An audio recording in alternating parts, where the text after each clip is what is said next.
Awalnya, Zaman tidak terlalu tertarik bekerja di Thomson & Co. Sekembali dari wawancara dengan Eric, dia melupakannya. Bulan-bulan itu, Zaman melakukan lebih dari 4 interview magang di firma hukum lainnya yang lebih glamor dan terkenal. Hingga 2 hari kemudian, jadwal bertemu dengan profesor di kampus membahas tugas akhir kuliah. Bagaimana interviewmu di Belgrave Square? Profesor justru bertanya hal itu saat memulai percakapan di ruangan kerjanya. Zaman yang sedang membawa tumpukan kertas tugas akhir dengan coretan perbaikan menatap Halik tidak mengerti. Oh, interview itu baik-baik saja, Prof. Kamu diterima. Zaman menggeleng. Mereka baru akan memberitahu beberapa hari lagi. Kamu sepertinya tidak terlalu antusias, anak muda. Zaman mengangkat bahu. Saya bahkan tidak tahu itu firma hukum apa, Prof. Kenapa kamu tidak berusaha mencari tahu siapa mereka? Saya sempat menghabiskan setengah hari mencari tahu lewat internet. Sedikit sekali entry yang pernah memuat mereka. Juga setengah hari lagi melihat database perpustakaan Universitas Oxford. Hanya disebut 1-2 kali. Saya tidak punya ide sama sekali mereka firma hukum apa. Apakah merger dan akuisisi, banking, kriminal, litigasi, pengacara cedera pribadi, atau pengacara artis terkenal, atau jangan-jangan dengan sedikitnya informasi publik mereka adalah pengacara bagi mafia, diktator, pengusaha pseudo ekonomi. Profesor tertawa menggeleng. Karena mereka simply menjauhi publikasi Zaman. Tetapi buat apa? Bukankah firma hukum hari ini justru berlomba-lomba berebut kasus paling penting, paling disorot media, aktif dalam strategi pencitraan. Mereka melakukan kampanye pemasaran dan sebagainya. Karena mereka berbeda, Profesor menjawab ringan. Zaman menatap profesornya, tetap tidak mengerti. Baiklah, akan kuceritakan sesuatu dari sedikit pengetahuanku tentang Thomson & Co. Semua off the record.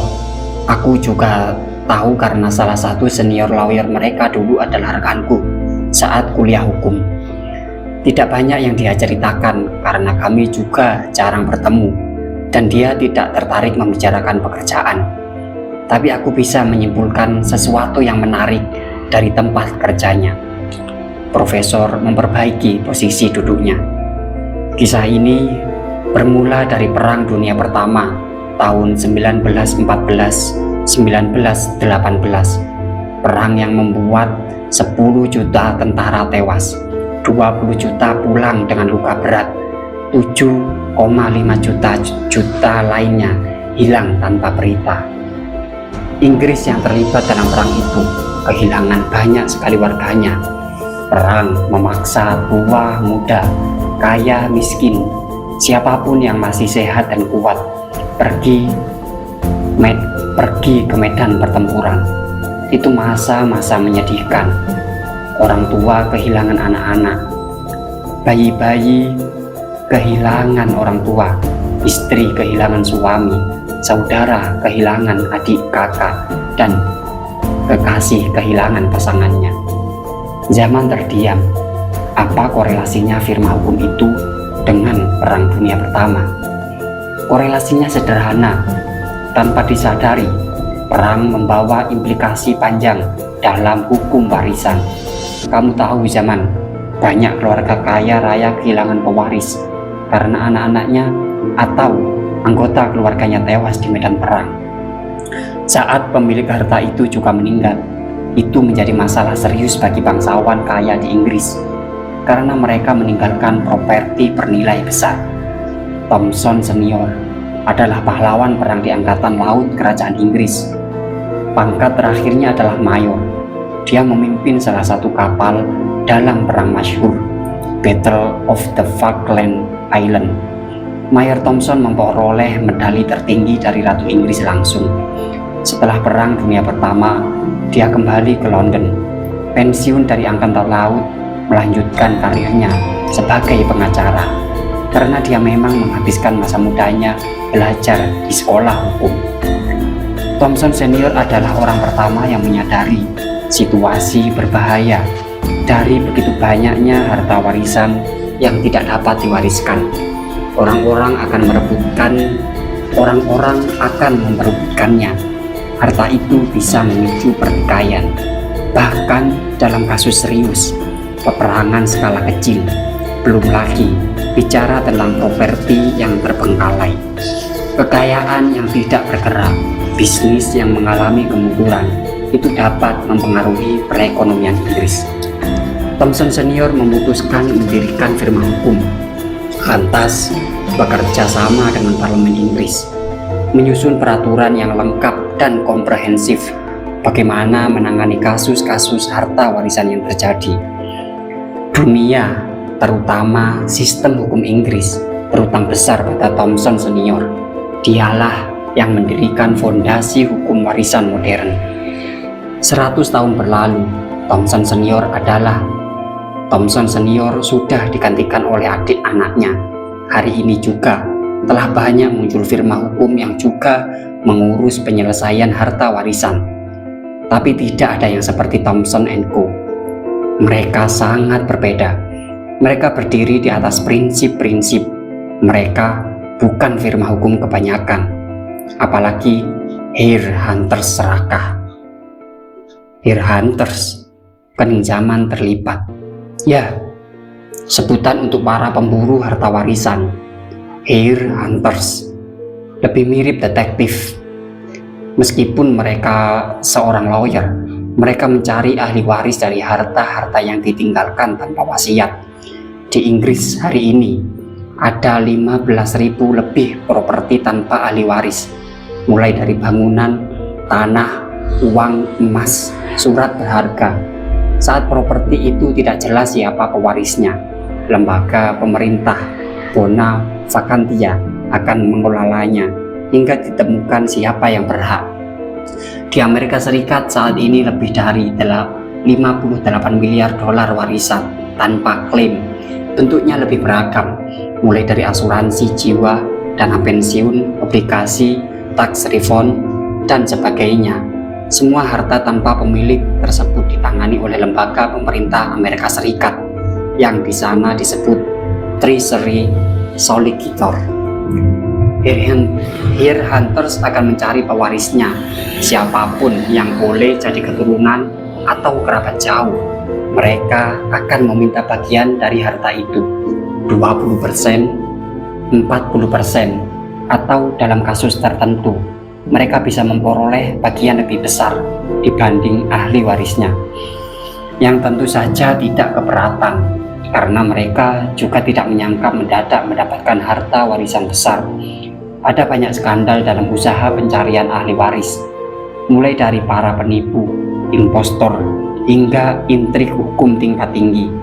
Masalah harta warisan tanpa klaim ini seperti gunung es, hanya atasnya saja yang terlihat, di bawahnya tersembunyi. Itu melibatkan uang yang tidak sedikit dan mengundang banyak lalat mendekat. Profesor berhenti sejenak, memperbaiki posisi duduknya. Zaman menelan ludah. Dia menatap meja lamat-lamat. Penjelasan ini sempurna, telah mengembalikan kenangan gelap milik keluarganya. Dia mulai tertarik. Tapi tidak semua firma hukum headhunters itu buruk. Thomson & Co adalah kebalikannya.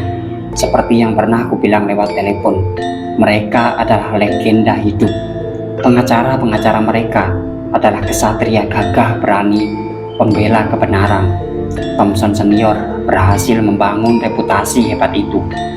Mereka bekerja keras untuk memastikan setiap harta warisan diselesaikan seadil mungkin, tanpa peduli berapa besar yang akan mereka peroleh. Hampir 100 tahun firma hukum ini berdiri. Mereka telah menangani ribuan kasus penting, dan semua tanpa publikasi. Aku berani memastikan banyak bangsawan kerajaan Inggris sekarang, banyak Kerajaan Inggris sekarang, juga orang-orang kaya dunia mempercayakan wasiat mereka di tangan Thomson & Co. Tidak ada yang lebih baik dibanding mereka dalam mengurusi harta warisan. Nah, kamu bisa menyimpulkan sendiri Thomson & Co. firma hukum dalam bidang apa? Elder law, zaman berkumam pelan. Ya, kurang lebih begitu. Thomson & Co adalah spesialis terbaiknya. Mereka juga menyusun standar elder law di Inggris, perlindungan hukum bagi orang-orang tua beserta hartanya. Apakah kamu sekarang tertarik bekerja di sana? Zaman menggeleng. Entahlah, dia belum memutuskan akan bekerja di mana setelah lulus. Cerita dari profesor justru membuat kenangan masa kanak-kanaknya kembali memenuhi kepalanya, tentang ibu, tentang ayah, tentang keluarganya. Jika kamu ingin terlibat dalam merger dan akuisisi raksasa, atau ingin terlibat dalam IPO perusahaan startup IT bernilai ratusan miliar dolar, Thomson & Co bukan tempatnya. Atau ingin menjadi pengacara kasus-kasus kriminal kelas dunia, penjahat perang, pelanggar hak asasi dan sebagainya, Belgrave Square juga bukan pilihan terbaiknya. Mereka menawarkan jenis pertualangan berbeda, dan itu jelas sama menariknya. Aku tidak akan pernah meragukan integritas Thomson & Co. Mereka juga firma kaya yang bisa menawarkan gaji dan fasilitas terbaik. Jika aku dalam posisimu, itu akan jadi kesempatan terbaik. Aku tidak akan menolaknya. Bagaimana mereka mengundang saya interview? Masih ada pertanyaan tersisa di benak Zaman. Aku tidak tahu. Profesor meraih kacamatanya. Mereka mencari bakat terbaik di seluruh dunia. Boleh jadi saat mereka memeriksa profil ribuan mahasiswa Fakultas Hukum kampus ternama, namamu muncul tidak sengaja di sana. Mungkin mereka tertarik setelah membaca profilmu yang punya 14 piala taekwondo, atau setelah melihat namamu yang unik, Zaman Zulkarnain, atau tertarik setelah melihat nilai-nilaimu yang selalu jelek. Profesor bergurau tertawa kecil. Baiklah, cukup bicara tentang Thomson & Co. Mari kita bahas tugas akhirmu. Profesor memasang kacamatanya. Aku minta maaf. Kita harus mengulang seluruh penelitian ini dari awal, anak muda. Risetmu buruk sekali. Itu tidak memenuhi standar kampus ini. Aku lupa kapan terakhir kali membaca riset seburuk tulisanmu. Zaman mengeluh, profesornya terkenal sekali tidak ada ampun. Hari ini, pukul 9 pagi, Gulfstream G650 dengan kapasitas 12 penumpang itu mendarat di airport de Paris-Orly, bandar udara kedua terbesar di Paris. Setiba di hanggar, sebuah mobil limusin hitam telah menunggu di ujung anak tangganya. Selamat pagi Tuan Zaman, sopir mobil menyapa. Zaman menjawab sambil menghempaskan punggung di kursi belakang. Pagi Discam, tolong antar aku ke Quai d'Orsay. Anda hendak memoto menara Eiffel dari Sungai Seine, Tuan. Sopir dengan seragam gelap itu bergurau masuk ke dalam mobil. Zaman tertawa. Sayangnya tidak. Aku datang untuk pekerjaan. Ah, sayang sekali Tuan Zaman. Pemandangannya indah tak terkira dengan latar langit membiru. Desdem menginjak pedal gas limusin meninggalkan bandara. Sejak menjadi asosiat Thomson & Co, Zaman sering bergantian, Zaman sering bepergian. Minggu-minggu pertamanya menakjubkan. Perjalanan pertamanya adalah ketika pesawat jet milik firma hukum membawanya terbang menuju Australia. Dia menemani Eric menyelesaikan dokumen warisan salah satu klien di Sydney, kota favorit Zaman. Pengusaha berusia 80 tahun yang menulis surat wasiat agar harta warisannya tidak menjadi rebutan 24 anaknya. Dari 8 istri, Thomson & Co tidak memiliki kantor cabang tapi mereka memiliki sumber daya di banyak tempat yang bisa membantu. Zaman mengenal baik supir mobil limusin. Dia sudah beberapa kali pergi ke Paris untuk urusan pekerjaan. 30 menit tanpa 30 menit tanpa percakapan membelah jalanan lenggang hari Sabtu. Mobil limusin tiba di Quai d'Orsay, itu kawasan elit di Paris. Hanya 900 meter berjalan kaki dari Menara Eiffel, persis menghadap Sungai Seine, dipenuhi oleh bangunan 6-7 lantai, mulai dari perkantoran keuangan, investment banking, museum, butik mewah, restoran, hotel mewah, dan menariknya, entah bagaimana caranya terselip di sana, La Quercy, Maison de Retraite, panti jompo. Zaman menongak menatap papan nama di atas pintu masuk. Papan nama itu berusia sama tuanya dengan bangunan.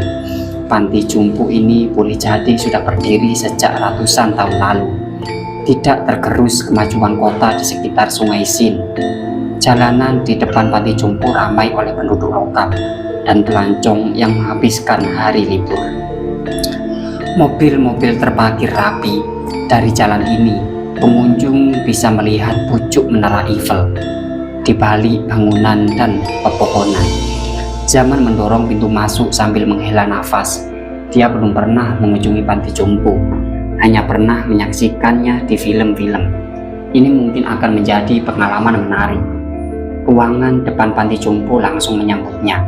Ada sofa-sofa panjang, meja kayu, lemari berisi buku, penghangat ruangan menyala. Zaman bisa melepas mantel. Lantai ruangan terbuat dari parquet, vas-vas bunga terbajang rapi. Meja penerima tamu kosong, juga tidak ada siapa-siapa di ruangan itu, membuat Zaman ragu-ragu harus menuju kemana.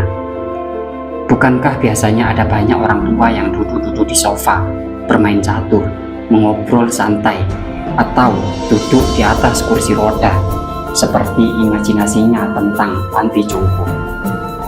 Zaman memutuskan melangkah sembarang memeriksa. Ada ruangan yang sepertinya berfungsi sebagai kantor di sisi selatan. Lampu menyala dengan beberapa meja kerja dan lemari arsip di sana. Lampunya menyala terang, tapi kosong, tidak ada petugas panti. Kemana semua orang? Panti ini seperti tidak ada penghuninya. Bonjour, Zaman refleks menoleh. Seseorang menyapa, meneruni anak tangga dari lantai 2. Perempuan berusia 30-an, mengenakan pakaian perawat berwarna biru muda. Wajah cantiknya khas penduduk Eropa Timur. Zaman mengangguk sopan. Bonjour, madam. Ada yang bisa aku bantu? Perempuan itu mendekat dari jarak beberapa langkah. Zaman bisa melihat wajahnya yang suram, matanya merah, pertanda habis menangis. Maaf, aku masuk tanpa menekan bel. Aku tidak menemukannya di pintu depan. Aku hendak menemui petugas panti ini, tapi tidak ada siapa-siapa sejak tadi. Bahasa Perancis Zaman lancar. Tidak apa, kami memang tidak memasang bel. Panti ini terbuka bagi pengunjung. Seharusnya ada petugas di meja tamu, tapi kami sedang berduka cita. Seluruh penghuni dan petugas panti sedang berkumpul di lantai 2, melepas kepergian salah satu sahabat baik. Perkenalkan, namaku Amy. Aku pengurus panti. Apa yang bisa aku bantu? Sriningsih. Aku datang karena mendengar kabar kematian beliau. Apakah Anda kerabat Ibu Sriningsih? Teman? Kenalan? Amy menyelidik. Bukan, aku datang dari London, Belgrave Square. Ada petugas panti yang menelpon. Oh, pengacara. Maaf jika aku tidak mengenali. Amy mengangguk. Aku belum pernah bertemu dengan pengacara. Aku kira yang akan datang seseorang berusia separuh baya dengan kacamata tebal, wajah kaku, bukan sebaliknya. Benar, aku yang menelepon kantor kalian tadi pagi buta. Aku tidak tahu dengan siapa bicara, tapi Ibu Sri Ningsih memberikan nomor telepon itu kemarin siang sebelum dia tidak sadarkan diri lagi. Kalian datang cepat sekali. Silakan duduk tuan. Zaman Zulkarnain, tapi Anda bisa memanggilku Zaman. Baik, silakan duduk tuan Zaman. Aku hendak menyelesaikan 1-2 pekerjaan administrasi kematian Ibu Sri Ningsih. Staf dinas sosial kota Paris akan tiba nanti siang. Anda mau menunggu di ruangan ini? Akan kusuruh seseorang menyiapkan kopi atau teh hangat. Anda sudah sarapan? Tidak usah, Zaman menolak sopan. Aku boleh berkeliling panti sambil menunggu. Sebagai informasi, aku juga belum pernah mengunjungi panti jompo. Amy tersenyum. Tentu saja boleh. Kami selalu terbuka menerima kunjungan siapapun. Itu membuat penghuni panti bersemangat. Pastikan saja Anda bicara lebih kencang jika menyapa mereka. Zaman tidak mengerti. Amy menunjuk telinga. Pendengaran mereka sudah berkurang. Oh, Zaman mengangguk. Amy menuju ruangan kantor panti meninggalkan Zaman yang mulai beranjak melihat-lihat. 5 menit Zaman memutuskan menaiki anak tangga menuju lantai 2. Tiba di ruangan luas yang berfungsi sebagai ruang pertemuan. Ruangan itu ramai. Sofa-sofa panjang dipenuhi oleh orang tua. Ada sekitar 20 penghuni panti dengan usia minimal 50 tahun di sana. 1-2 di antara mereka mengobrol dengan wajah berduka, yang lain memilih diam menatap lamat-lamat. Surprise, luar biasa. Kapan kamu tiba, nak? Salah satu kakek-kakek tiba-tiba berseru kepada Zaman. Persis dia memasuki ruangan. Kapan tiba? Zaman menatap bingung. Kakek-kakek ini seperti sangat mengenalnya. Bagaimana kabarmu? Sudah lama sekali kamu tidak mengunjungi orang tua ini. Kakek-kakek tua itu bertanya riang. Dan sebelum sempat Zaman menyadarinya, dia sudah memeluk erat Zaman. Astaga, kamu seharusnya bilang kalau hendak berkunjung. Zaman bingung. Dia hendak melepaskan pelukan. Apa yang terjadi? Dia menyangka kamu adalah anaknya. Salah satu nenek-nenek mendekat berbisik memberitahu. Namanya Maximilian. Dia sudah pikun sekali. Tapi saya bukan anaknya. Zaman mengeluh. Kakek ini salah seorang.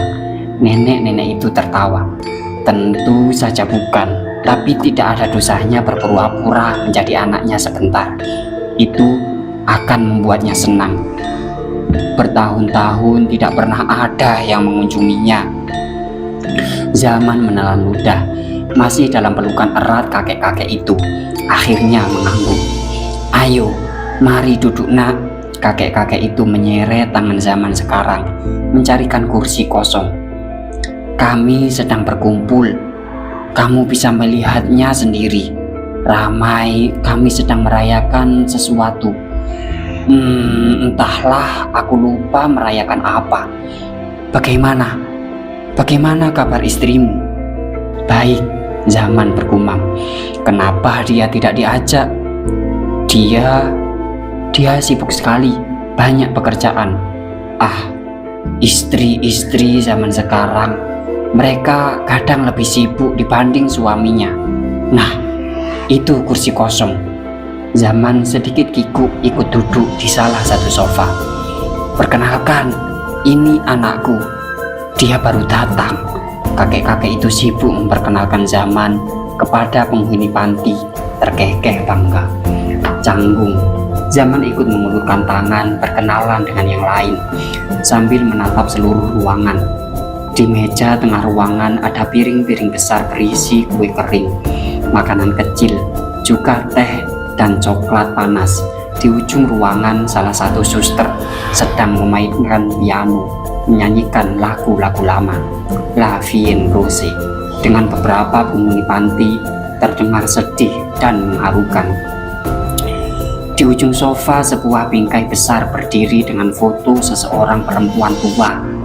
Zaman menatap wajah khas perempuan Jawa, mengenakan kebaya krem muda dengan kain panjang berwarna biru menutupi rambut putihnya. Wajah itu tersenyum lembut, matanya begitu damai, keriput di dahi, uban di kepala, tidak kuasa menaklukkan betapa elok mata hitamnya. Zaman terdiam menelan ludah. Itulah wajah Sri Ningsih, seseorang yang memiliki harta warisan senilai 900 triliun rupiah. Akhirnya dia menatap wajahnya lebih detail. Sahabat kami, dia meninggal tadi pagi. Nenek-nenek yang tadi berisik dan sekarang ikut duduk di dekat Zaman memberitahu. Sepertinya dia nenek-nenek yang ramah dan suka mengobrol. Dan kabar baik, indera pendengarannya masih baik. Apakah Sri Ningsih sudah dikebumikan? Zaman bertanya pelan. Sudah, ada pengurusan jenazah yang melakukannya.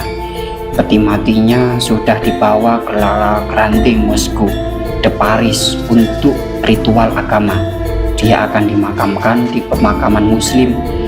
Selama tinggal di panti ini, dia amat religius, rajin beribadah, rajin membaca kitab sucinya. Zaman mengangguk. Di panti jompo ini pastilah terdiri dari berbagai ras, suku, bangsa, dan agama. Mereka disatukan oleh nasib dan tempat, dan segera menjadi sahabat satu sama lain. Kamar di lantai 6 itu kosong sekarang. Nenek-nenek itu menghela nafas. Bertambah lagi kamar-kamar kosong, semakin sepi di sini. Panti jompo ini memang tidak akan bertahan lama lagi. Kudengar mereka akan membangun perkantoran mewah di sini. Di mana kamar Sri Ningsih? Lantai 6. Iya, 602. Adakah sekitar 15 menit Zaman duduk di sana, berbincang tentang satu dua hal, hingga kakek-kakek yang tadi memeluknya mendadak menoleh. Penuh keheranan menatap Zaman, bertanya padanya, "Kak, kamu siapa? Apa yang kamu lakukan di sini? Kamu bukan penghuni atau petugas panti?" Zaman menatapnya bingung. Bukankah tadi kakek-kakek ini menganggapnya anaknya yang datang dari jauh, menyuruhnya duduk? Kenapa sekarang melihat keheranan? "Ini anakmu, Beatrice," kakek-kakek itu bertanya pada nenek-nenek di sebelah Zaman. "Kamu tidak pernah bilang jika punya anak. Kapan kamu datang, nak?" "Itu anakmu, Max, bukan anakku." Nenek-nenek itu menahan tawa, berseru kencang agar terdengar lawan berbicaranya. "Aku tidak punya anak, Beatrice." "Itu anakmu, Max." "Astaga, bukankah sudah berkali-kali kukatakan aku membujang hingga tua, Beatrice? Bagaimana mungkin aku punya anak? Kamu sepertinya sudah pikun sekali." Kakek-kakek itu menggelengkan kepala, seolah kasihan melihat temannya yang pelupa. Jika mengikutkan suasana, melihat wajah Maximilian yang mengotot, Zaman hampir tertawa. Tapi dia segera menutup mulut, itu tidak sopan. Zaman memutuskan segera izin pamit kepada dua kakek-kakek yang sekarang bertengkar. Dia hendak mengunjungi kamar 602. Mungkin ada sesuatu yang menarik dan dapat membantu tugasnya. Diiringi lagu Non Jenny Regretrien yang dinyanyikan penghuni panti, Zaman melangkah menaiki anak tangga. Sayup-sayup lagu klasik itu terdengar di lorong lantai 3. Non rien derin Jenny Regretrien ni lemal tausimeis pinikal. Tidak sama sekali. Tidak, Aku tidak menyesali apapun, entah hal baik yang telah terjadi padaku, entah pula hal buruk, semua sama saja. Dinding lorong lantai 6 dilapisi wallpaper dengan motif batik Jawa. Zaman tersenyum, ini pastilah ide dari Sri Ningsih. Lampu dinding menyala lembut, membuat wallpaper terlihat menawan. Kamar 602 ada di ujung lorong menghadap jalan raya. Berdiri sejenak di depannya, Zaman mendorong pintu. Terpana, ini bukan kamar di kota-kota modern Eropa yang minimalis, juga bukan kamar di apartemen mewah. Ruangan ini lebih mirip rumah di pelosok tanah Jawa, sederhana tapi bersahabat. Ranjang besi dengan ukiran beserta kelambu. Tempat tidur dilapisi sprei putih lembut, bantal dan guling dengan warna senada ditata rapi. Wangi bunga melati menerpa hidung. Penghuni kamar ini pastilah menyukai aroma itu. Ada sepasang wayang kulit di dinding kamar, juga lukisan-lukisan alam Indonesia, salah satu gunung di Pulau Jawa, juga lukisan hitam putih menunjukkan Tugu Monumen Nasional Jakarta yang sedang dibangun. Sri Ningsih sepertinya tidak pernah melupakan akar tanah kelahirannya. Ada beberapa foto Sri Ningsih di sana, salah satunya di atas meja dengan figura kecil. Mungkin yang satu ini diambil saat usianya belum 40 tahun. Terlihat masih muda, tersenyum lebar dengan latar belakang. Hei, London. Jelas sekali di belakangnya adalah bus tingkat merah kota London.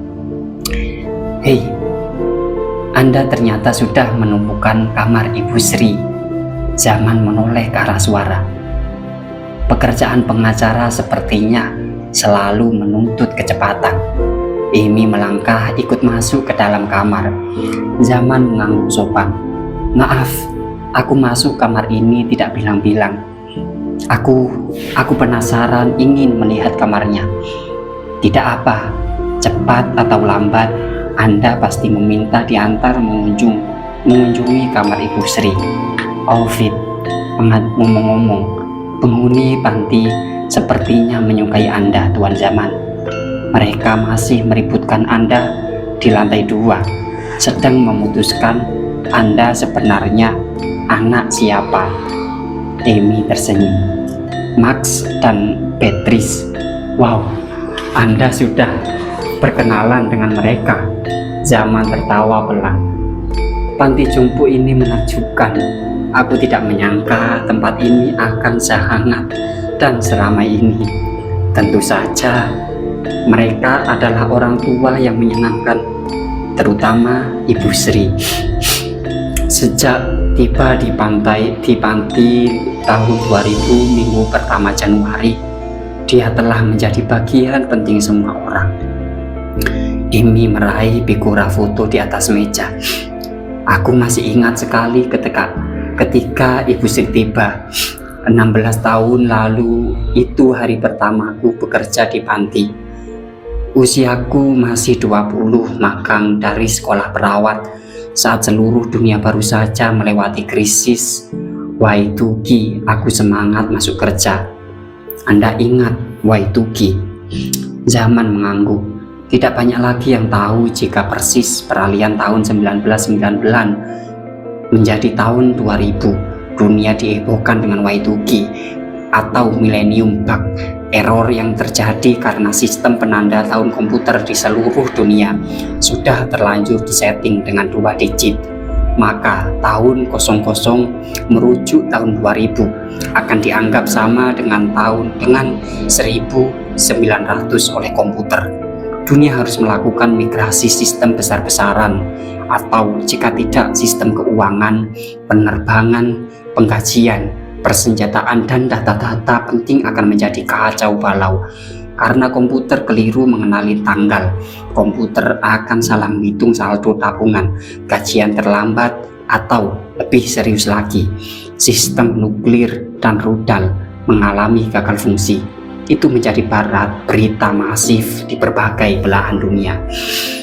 Waktu itu Ibu Sri turun dari taksi, menyeret koper besar dengan pakaian tebal. Suhu udara nyaris 0 derajat Celcius. Dia kedinginan, wajahnya lelah. Aku bergegas membuka pintu. Ibu Sri berkata pelan, "Apakah kalian masih punya kamar untukku?" Aku mengangguk. Panti ini selalu punya kamar bagi siapapun yang membutuhkannya. Persis dia melewati pintu, tubuhnya ambruk. Aku menjerit panik, menahan tubuh tua itu. Beberapa perawat dan petugas lain berlarian membantu. Amy diam sebentar, matanya berkaca-kaca. Kami tidak tahu sama sekali jika Ibu Sri baru saja melakukan perjalanan ratusan kilometer dari London sepanjang malam. Dia tidak punya sepeser uang pun menumpang dari satu mobil ke mobil lain, termasuk saat menyeberangi Selat Inggris. Dia menumpang perahu nelayan karena ferry tidak mau menaikkan penumpang tanpa tiket. Tiba di daratan Perancis, dia kembali menumpang mobil demi mobil hingga akhirnya tiba di pinggiran kota Paris. Amy terdiam lagi, menyeka pipinya yang basah.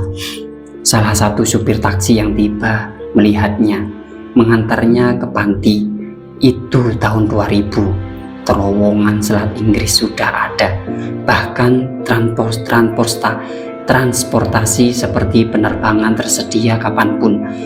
Tidak terbayangkan seorang wanita tua melakukan perjalanan seorang diri di tengah cuaca dingin. Kelaparan mengarungi Selat Inggris di antara kota-kota ikan. Dia persis seperti seseorang pengungsi yang malang. Dokter Panti bergegas memeriksa Ibu Sri. Aku cemas sekali. Aku tidak bisa membayangkan jika di hari pertama kerja ada kejadian buruk. Setengah jam dokter membawa kabar baik. Dokter bilang Ibu Sri hanya terlampau lelah. Dia akan baik-baik saja. Setelah infus, asupan gizi terpasang. Ibu Sri siuman sore harinya. Aku yang menungguinya di samping tempat tidur. Saat matanya terbuka, dia menatapku lamat-lamat. "Terima kasih nak, sungguh terima kasih telah mengasihani orang tua ini. 16 tahun beliau tinggal di panti ini. Sejatinya kamilah yang harus berterima kasih banyak Ibu Sri, membawa semangat baru, kegembiraan, sukacita. Dia adalah penghuni panti paling riang, paling aktif dan humoris. Akulah yang seharusnya berterima kasih diberikan kesempatan bertemu dengan karakter yang begitu memesona. Tapi hari ini dia pergi selama-lamanya. Aku ingat sekali wajahnya waktu itu, saat dia baru siuman.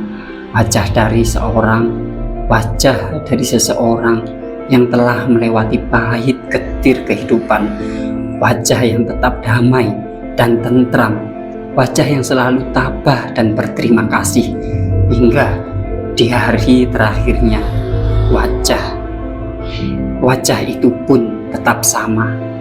Suara Amy tercekat, mendongak. Dia menahan tangis.